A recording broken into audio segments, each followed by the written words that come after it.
great morning, great morning, my Unity family and friends. Happy Valentine's Day to all, to each and every one who are in service with us this morning. And blessed welcome into the coming Lenten season, which begins on Wednesday. Wednesday is Ash Wednesday, and that begins the Lenten season. I want to thank our media team, of course, and Tanya for helping us to officiate the service. Thank you, Dwayne, for your poetry reading, and thank you to our readers who participated this morning. And thank you to each and every one again for being with us. We so love when you join us on Sunday mornings. Well, today our lesson is entitled Growing in Love. Growing in Love. And I have a statement for you this morning. It's time. It's time. It's time, my friends. Time for what, you might ask? It's time to stop playing small. The divine love is all providing. And I know that you love God, but I've got to ask you, what size is your God? I want to share a story with you as we begin. It's a story of three men who were sitting on the bench in their community. And they were just taking in the sun and relaxing. And piercing through the window of the inside of her house, a woman was looking outside, and she observed these three men sitting there. She didn't think much of it. And so she left the window and she went about doing whatever she was doing in the house. And as time passed, she passed by that window again, that particular window. And she noticed that the men were still sitting there. And they were just sitting there so peaceably, so calm. And so she went out to acknowledge them, and she asked them if they were hungry because she had prepared a meal. And the men said to her, "Is your husband home? Is the man of the house home?" And the woman responded, "Not at this time." And so the men said, "If the man of the house is not home, we will not be coming in." And so a few hours later, the woman's husband arrived home, and she shared with him what had happened. And he suggested that they invite the men in to eat with them, to have a meal with them, to share bread, to break bread with them. And so the woman went back outside and she spoke with the men again, and she let them know that her family was home and that she'd love for them to come in and just eat with them and relax with them. And so one of the men responded to her by saying, "We won't come in together." And so the woman asked why. And so this particular man said, "Well, his name is Wealth. If he goes in, your home will be filled with wealth always.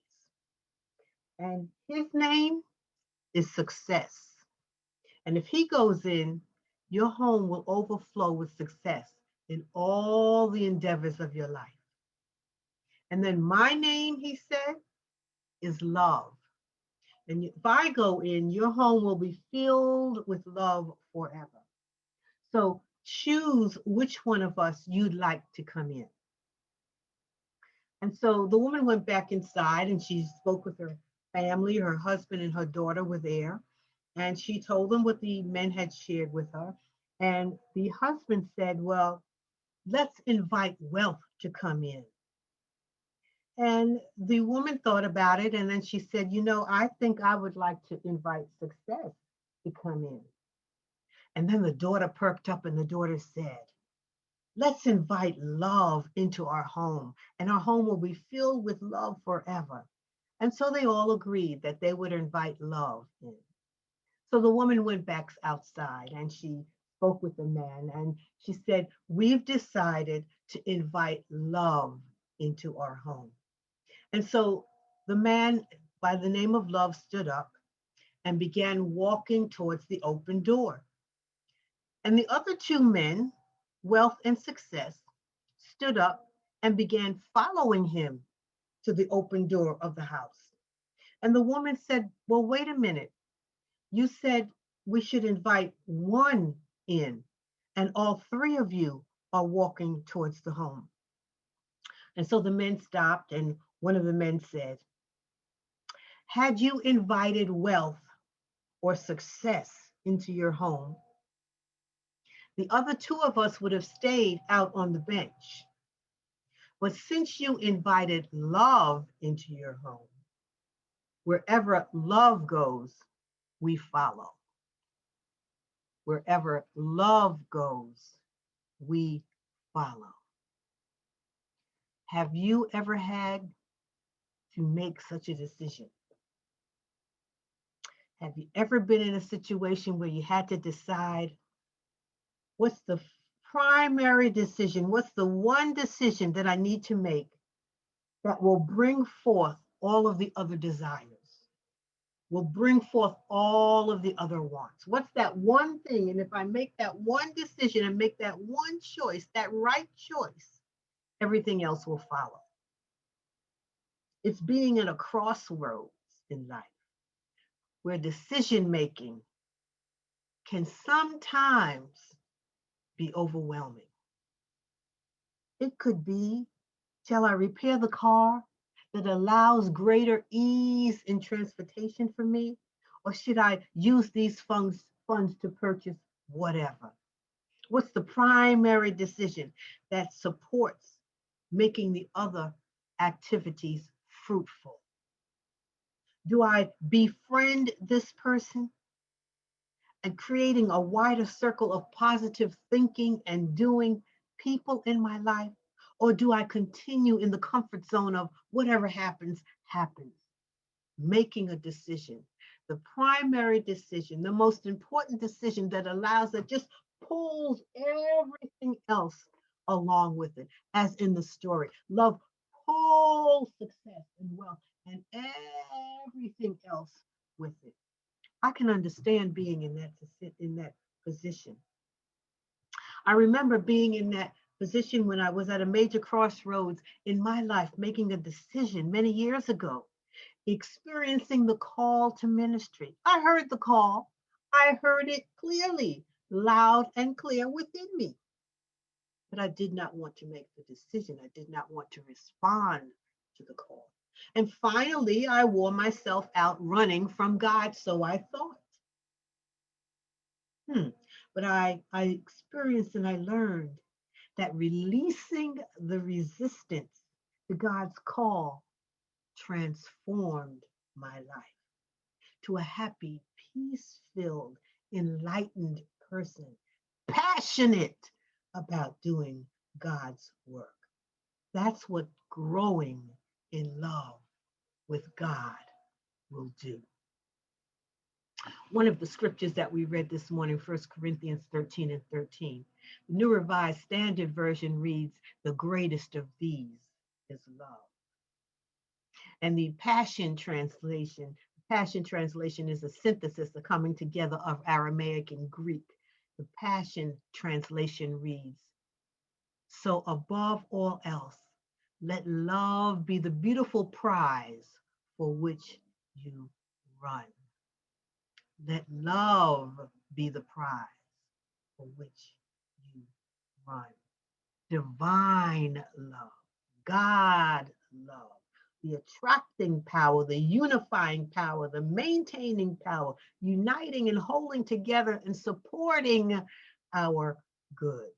Now, we're not talking about eros love, that kind of romantic love, or filial love, the love that we have for our friends, our parents, our siblings, filial love, but divine love, agape love, unconditional love, the kind of love God is, the kind of love we are. For all that God is, we are. The Father as I is one. The Father as I is one. The Father as you is one. And being one as God is a majority. You see, enlightenment, as we learn in our Lenten booklets, enlightenment is the realization and the living out of that oneness. We can talk about oneness all day long, but when we are truly enlightened, when we truly come to that truth, knowing that truth, embodying that truth, that oneness as God, that being God, when we come to the understanding that life of God is you, the life of God is me. When we come to that understanding and when we live from that understanding, that is enlightenment. So, my friends, knowing that, it's time to stop playing small. A small God, meaning small thinking, small believing, a small God delivers in small ways, at scanty levels. But a big God, a true God, delivers in big ways, bigger thinking, bigger believing, and knowing that God delivers. Because we as God, in our thinking and feeling, no matter what we say and verbalize, what will come forth is what we truly believe and what we truly feel. Oh, it's time to stop playing small. It's time to stop thinking small and feeling small and acting small. And as the late Reverend Dr. Johnny Coleman would say, it's time to stop living small because that does not serve anyone. Letting go of what doesn't work. That's playing small because we're comfortable with it. That's playing small. Letting go and making room for what will work. And that's what Lent is all about. Releasing the old and welcoming the new with open arms and open hearts and open minds, welcoming the new and welcoming what is better. Letting go of thinking and habits and ways that just need to die out and release and resurrecting to a new understanding of better ways of life and living. How big is your God? I want to share a quote with you. And this quote has been restated in a variety of ways. And I'm sure that you've heard this quote before. And it states, if you love something, let it go free. If it comes back, it was always yours. If it does not, it never was. If you love something, let it go free. Now, in a spiritual context, if you love God, and I know you do, let the Spirit of God be free in your life, in my life. Let the Spirit of God flow freely in your life. If you love God, and I know you do, listen for its still small voice, those intuitive whispers. Listen for it and allow it to speak freely, allow it to nudge you, allow it to guide you, work through you on a path of spiritual freedom. If you love God, and I know you do, allow God to be free in your life. Think with me for a moment. When we hear the voice of God, and I know you do, as I do, and sometimes we just let it pass through and we don't oblige, we don't obey, we keep on going. Does not that voice return? It surely does. It returns with the same message. And so, because it returns with the same message, it is always ours. It is always yours. It is always mine and always will be. Let it be free and it returns. Let it be free. I had an experience this week. I was in the kitchen preparing a cup of tea. I had gotten up from my desk where I was sitting and working, and I decided I wanted a cup of tea. So I went in the kitchen and I was making a cup. And so the kettle was whistling, and I turned the kettle off. And I decided that I was going to put the hot water to make the tea in a thermos so that I could take it back to my desk and I could put the cover on it and it would stay warm for a long time.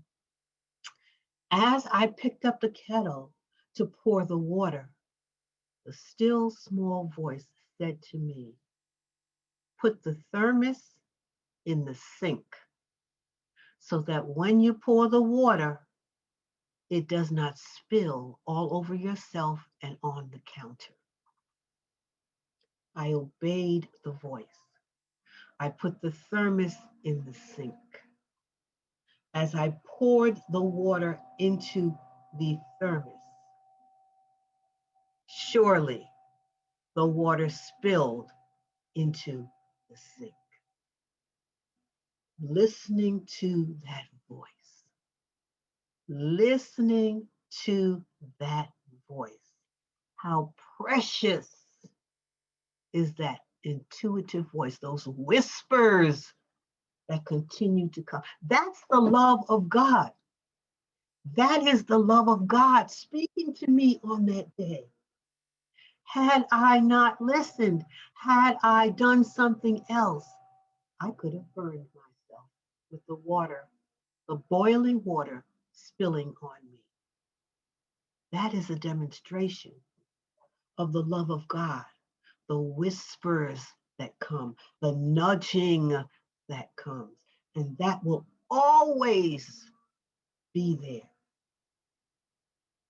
in us, as us, through us, to love something and let it go and obey demonstrates spiritual maturity. You see, spiritual immaturity allows us to say, I don't have to put it in the sink. I can pour it right here on the counter.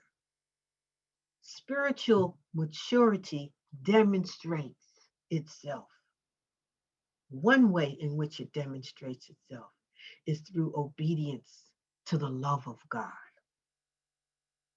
It says that this spiritual maturity says that I will not hold this idea, this item, or this person even captive, for I know there's greater goodness waiting to occupy my life. So I'm going to let it go.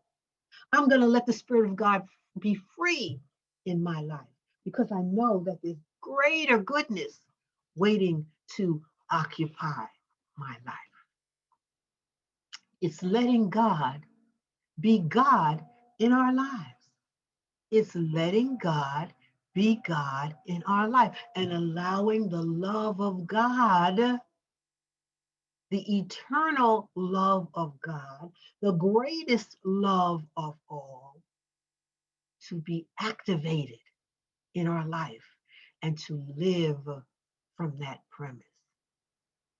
When spirit is free to flow through our lives, we are free to flow in life and grow in love, trusting that spirit will lead and guide us. And then we come to understand, truly understand, what's love got to do with it. The Chinese philosopher Lao Tse wrote, and I'm going to paraphrase this.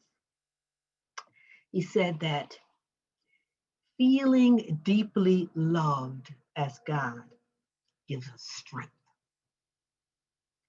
And loving God deeply gives us courage. Think about that for a moment. Isn't that so true? Feeling deeply loved as God gives us strength. Don't you feel strong when you know that the love of God within you is eternal? And then that love of God in you is you? You feel strong. You feel the strength to get up and do and to go and overcome. And don't you feel good to know that loving God deeply gives you courage? Can't you step out in courage? Can't you step out boldly when you know that God has your back and God has my back?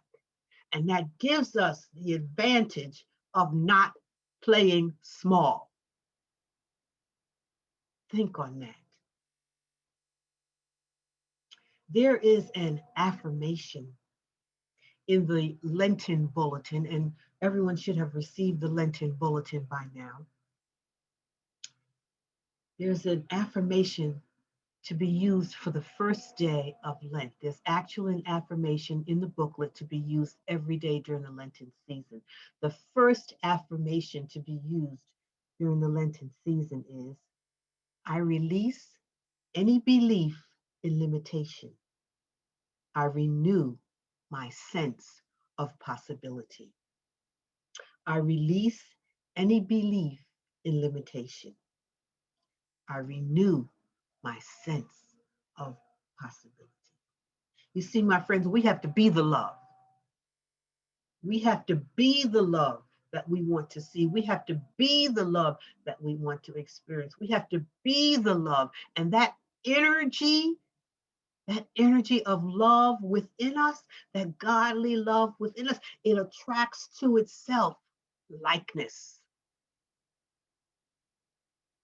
It attracts to itself likeness. I know as metaphysicians, we say this, to live it out is another level. Let divine love light your path and point the way to your greater goodness. You see, when we have a deep relationship, a deep loving relationship with the God within us, choices are easier to make and decisions are easier to make because we are grounded in that love and we know God within us has our back. And life becomes easier. Life becomes more confident. Life becomes more courageous because God in us has our back and lights our path. So in the final analysis, as in the story of the three men, love, divine love. We're not talking about eros love, which is more romantic love, or filial love, the love of our parents, the love of our friends, the love of our siblings, the love of our co-workers. We're talking about divine love, godly love.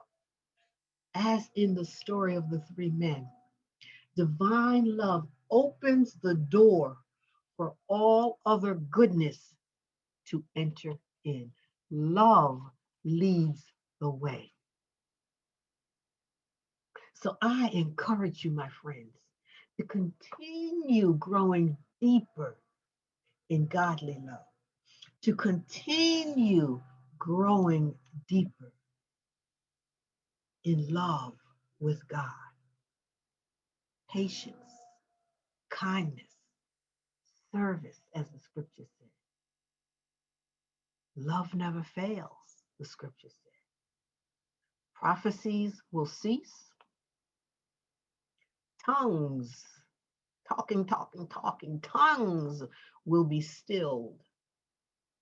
Knowledge can pass away, but divine love arrives in our consciousness.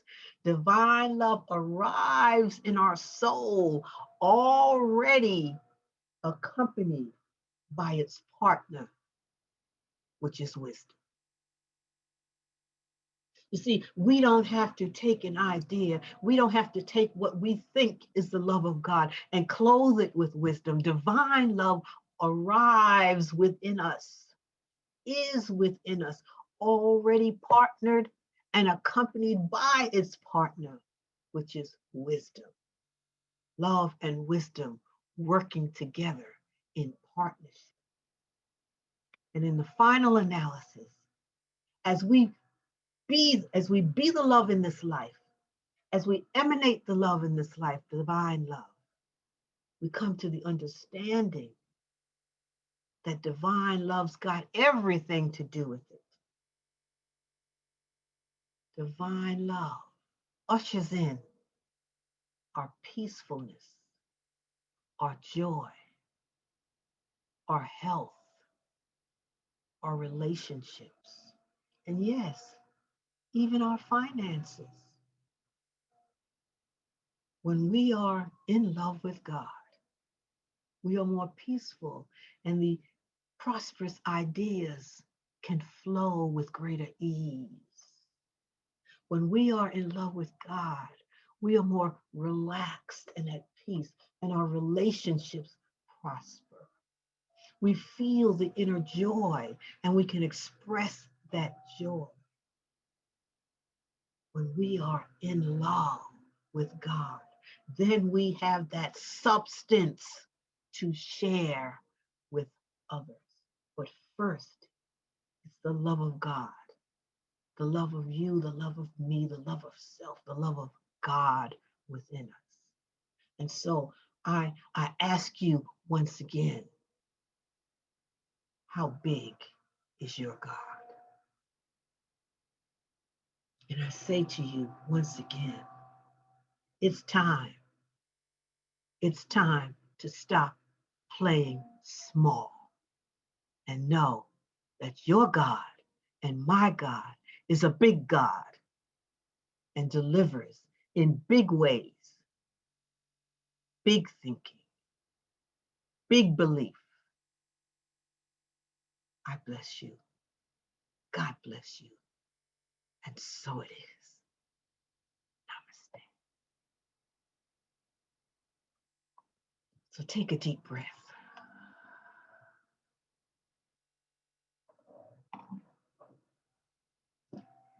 Take a deep breath. And you'll want to spend some time this week processing those thoughts. It's time to stop playing small and deliver and live in the way of your big God and my big God and our true God, our all sufficiency. Thank you, God.